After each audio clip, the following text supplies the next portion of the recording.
과거 속 오늘은 어떤 일들이 있었을까요? 영상으로 떠나는 라떼뉴스 여행. 영상실로 오늘 N. 안녕하세요. 아나운서 조진영. 아나운서 조혜진입니다. 예진 씨, 요즘 날씨 정말 덥죠? 너무 더워요. 너무 더워요. 아니 여름이잖아요.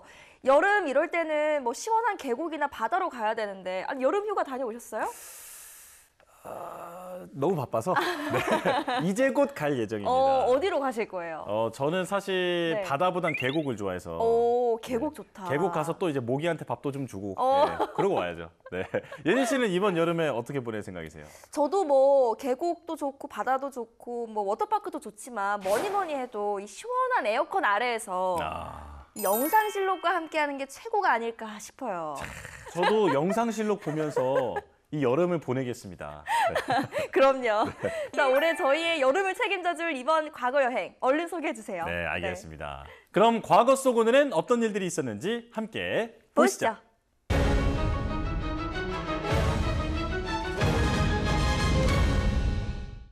1978년 7월 25일, 세계 최초로 영국에서 체외 수정을 통해 시험관 아기가 태어났습니다.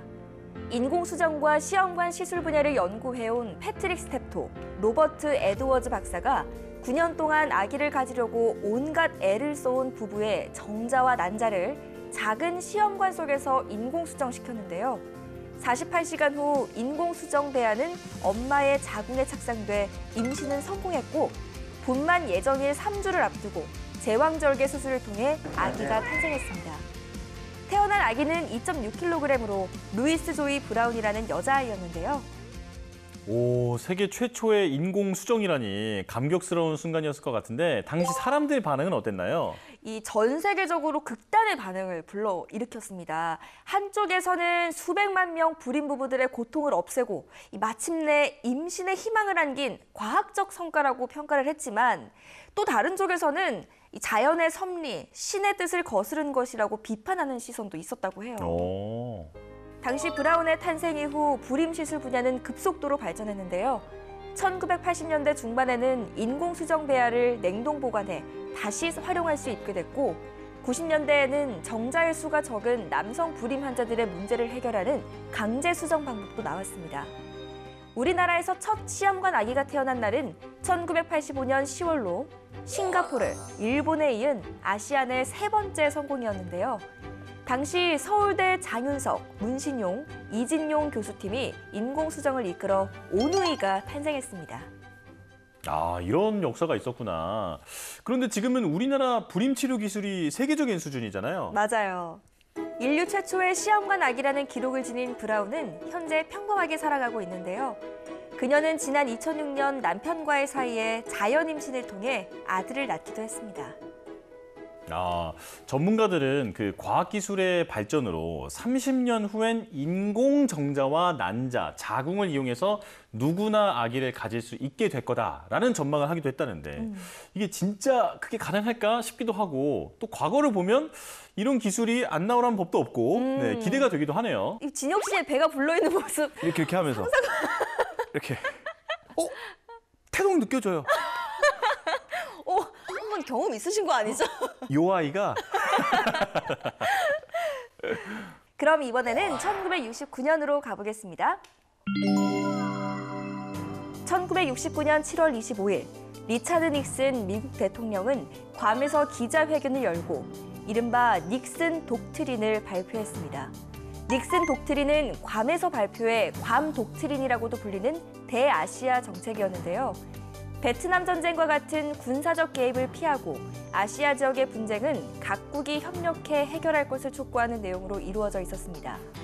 또한 아시아에 대한 원조를 줄이고 아시아 국가들이 상호 안전 보장을 위해 군사 협의체를 만들 것을 요청했는데요.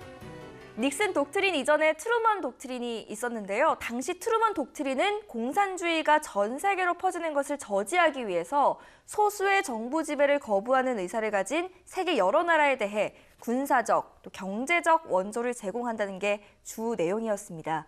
1950년대까지 기본적인 미국의 정책 기조였지만 세계에 개입하는 만큼 재정 압박도 상당했다고 해요. 그런데 이 닉슨 독트린이 선언되면서 미국의 국제 개입은 한 발 물러나게 된 거죠. 결과적으로 닉슨 독트린 이후 냉전 분위기는 크게 완화됐고 그 영향으로 주한미군이 절반 감축되며 우리나라에도 영향을 끼쳤습니다. 그런데 이 닉슨 대통령은 또 그 워터게이트 사건의 주인공 아닙니까? 맞아요. 네, 그 사건이 터지지 않았다면 우리나라에서 주한미군이 완전히 철수하는 경우도 생길 수도 있지 않을까 싶네요. 네. 그럼 이번에는 2000년으로 가보겠습니다. 2000년 7월 25일 에어프랑스 소속 초음속 콩코드 여객기가 파리 드골 공항을 이륙한 지 2분 만에 추락했습니다.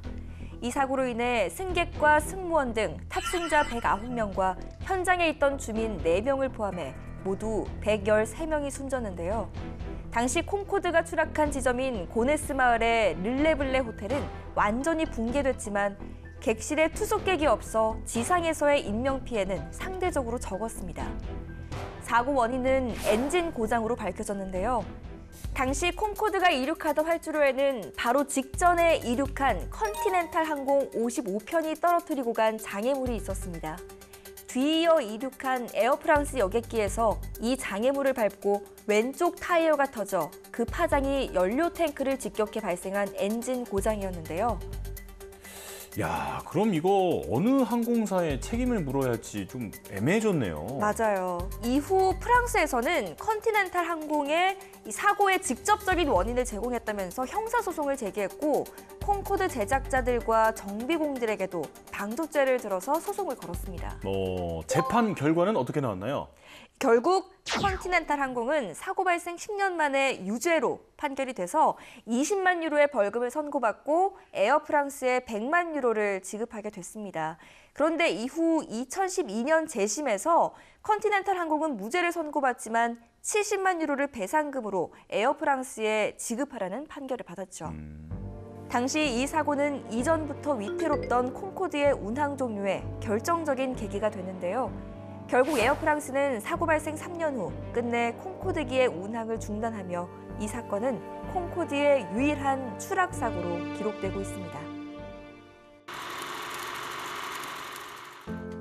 그리고 7월 25일에는 또 다른 역사가 많았는데요.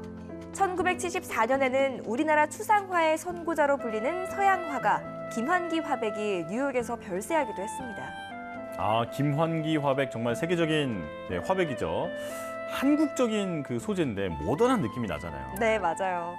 이 한국 미술품 최초로 한화 100억을 넘긴 작품이 이 김환기 화백의 작품이죠. 100억. 네. 야, 그림 한 장에 100억. 야.